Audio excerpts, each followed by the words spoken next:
Hey, what's up? It's Yaji, and today I'm going to talk a little bit about what EMDR is, how it works, and how it can help you.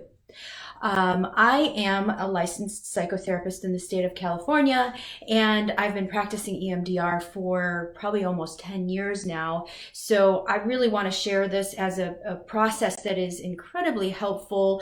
You know, when I started out my career as a therapy intern, I didn't know what EMDR was, and not a lot of people know what it is. And it is so powerful. And as a therapist, as a practitioner, I've really seen how much it can help people move past baggage and negative, emotional responses.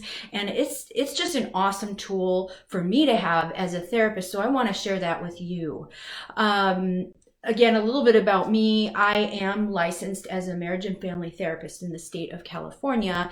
I've been working with couples for well over 10 years now, using EMDR to help them release limiting beliefs and, so to speak, baggage that comes up that can really interfere with the way they are interpreting one another or resultingly responding to each other.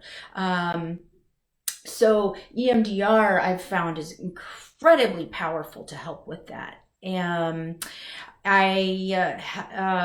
have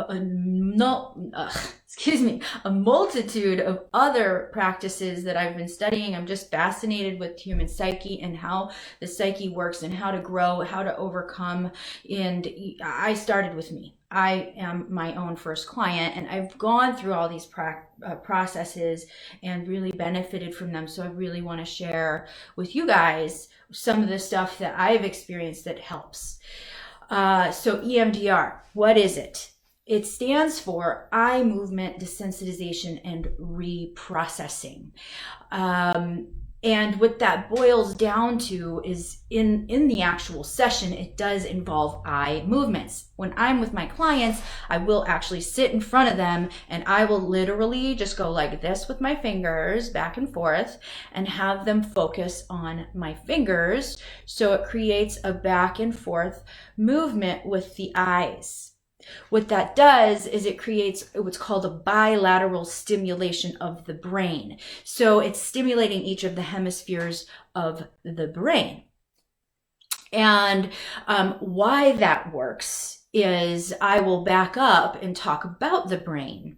So we have the two hemispheres of the brain. The right hemisphere has to do with your emotions, your nervous system, your intuition, and basically kind of more unconscious processes, not so literal. The left hemisphere has to do with what we think of as conscious processes, literal processes, language, logic, reason. And we need both hemispheres to make sense of reality, of all the stuff that's going on around us at any given point in time. And so beyond that, I'm now going to back up and talk a little bit about perception and how we come to form our perceptions of certain things. We are born blank slate. We don't know anything when we're born. And so we're constantly learning, and our parents and our environment teaches us what things mean. So we're constantly labeling and categorizing what things mean. Now, when we label and categorize these things, then it gets stored in our long-term memory, where we can then refer back to it and don't have to call it up to the conscious areas of our mind. So we can take in literally the millions and millions of bits of information that's going on around us at any one given point in time. In fact, that's why time seems to go much slower when you're younger, because you're still processing and learning what everything is. When things are new, it takes longer to, you get a sense that time goes slower. When you're processing these things and you now have stored them, you don't consciously think, hey, there's a couch, I'm going to go sit on it. You just know that. Another example is you learn your way home from work, and now you don't even really have to think about it. You move, and now you wind up driving to the same place you drove before, because that's being now monitored by the unconscious areas of memory. And so what happens when we have an emotionally overwhelming experience is it gets attached usually to a limiting belief. And there are a bunch of kind of basic limiting beliefs that a lot of us hold on to and have and operate from, such as I'm not good enough, I'm not lovable, I don't deserve love, I don't deserve to be taken care of, I'm not safe. These are some really core basic limiting beliefs that operate for people. So you want to really try and identify when we're doing EMDR, and I'm doing an EMDR process with my clients, we identify what's the limiting belief.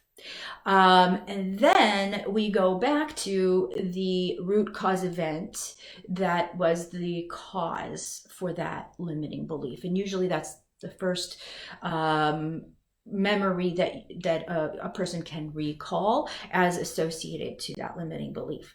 On top of that, EMDR incorporates, and this is one of the reasons I really prefer EMDR over CBT, cognitive behavioral therapy, is because it incorporates the body sensations and the emotions. So it's really kind of more of a holistic approach towards healing, towards releasing this baggage, towards overcoming this stuff. So then you kind of have that root cause event with the limiting belief, the emotions, the sensations. Then you do bilateral stimulation. So I always do eye movements. I think that's the most powerful personally. Other therapists will use sound, so you can have alternating beeps. Other therapists will use kinesthetic type of bilateral stimulation. So this is called the butterfly hug, just alternating taps. And those are the basic forms of bilateral stimulation. So you're stimulating both of the hemispheres and kind of experiencing the original event. Now, major disclaimer here. Don't try to do this at home, especially if you have major trauma. EMDR can be very, very, very intense. In fact, there are a lot of clients I won't even do it with. There's another form of trauma release that I prefer to start with for intense extreme trauma. It is emotional and mental release, Matt James empowerment partnership, and that's part of neuro-linguistic programming, NLP. It's another thing I could talk more about if you wanted to know more about it, but there's a ton of stuff that I could talk about. But back to EMDR. So it's really, I kind of see it as psychic surgery, because really it does get into the roots and it kind of really tears things out. I've witnessed, and I am so grateful to be a part of this process with my clients, because I've had people tell me, from 20 or 30 years worth of like a trauma that they've experienced and they've been, responding to, and a limiting belief that they really held on to strongly that activated their emotions really intensely.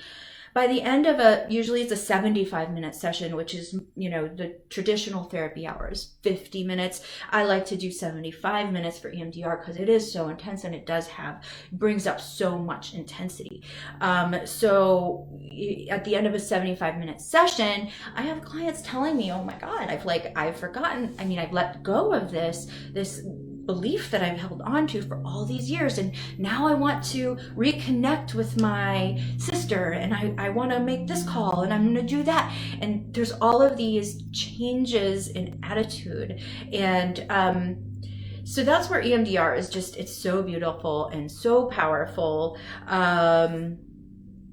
And it works with the neurology, and by that it really helps you to just naturally come around to believing what it is you'd want to believe instead. So we start with the limiting belief: I'm not good enough, I'm not lovable, I don't deserve love, etc., etc.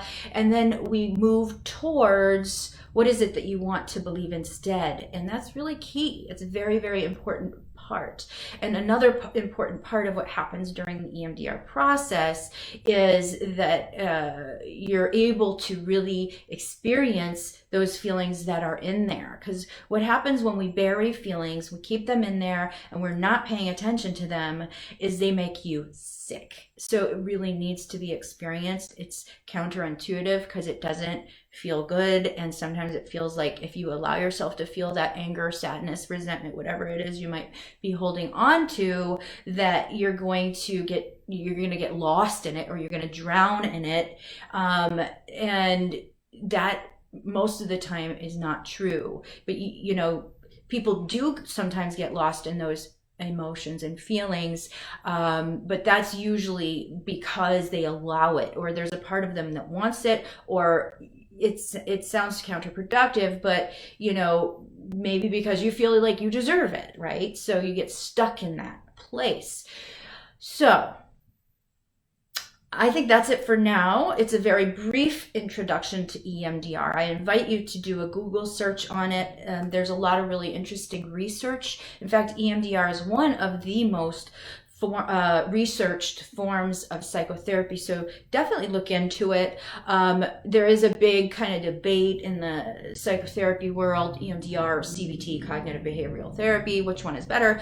Personally, I like EMDR because from my vantage point, it does include CBT. It includes the limiting beliefs. It includes the thought processes and how to, you know, reprogram those thought processes.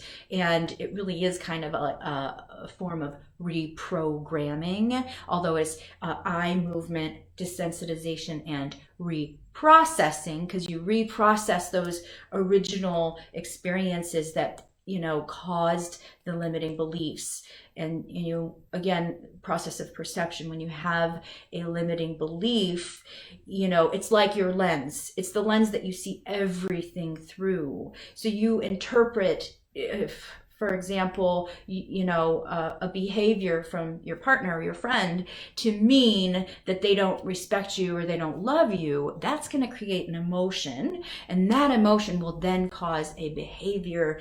And that behavior, usually if it's a negative emotion that's causing the behavior, that behavior is going to be most of the time sabotaging. So you want to trail it back.